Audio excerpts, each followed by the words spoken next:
যারা বিভিন্ন মুরগির ভ্যাকসিন সম্বন্ধে জানতে চাচ্ছেন, এই ভিডিওটা তাদের জন্য মোস্ট ইম্পর্ট্যান্ট।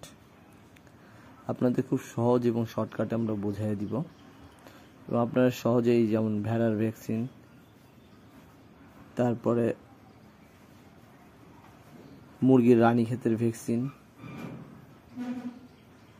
গলা ফোলার ভ্যাকসিন, সবগুলো ভ্যাকসিন দেওয়া আছে এবং নাম আছে। আপনি এখান থেকে দেখে খুব সহজে এগুলো কালেক্ট করে এবং গুগল করে সার্চ দিলে কোনটার কতটুকু দেয়া লাগবে আপনারা খুব সহজে জানতে পারবেন।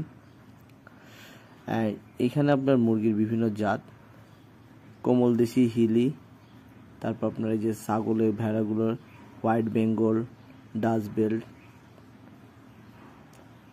এবং এইখানে বিভিন্ন টাইপের বই আছে।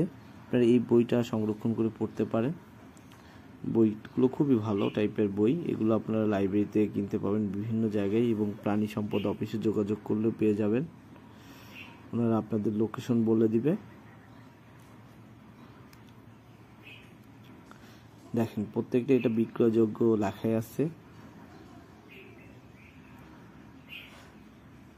আপনারা যদি গরু পালন এই ব্যাপারে বা মোটা তাজা যখন বিভিন্ন মুরগির বা এরকম বিভিন্ন টাইপের জিনিস যদি পাংসাং ওয়ান, জার্মান, জাম্বু, নেপোলিয়ান, ভুটান, নেপোলিয়ান, যে কোনো ব্যবসা শুরু করার আগে অবশ্যই আপনি স্টাডি করে নেবেন। সবাই ভালো থাকবেন, সুস্থ থাকবেন। আল্লাহ হাফেজ।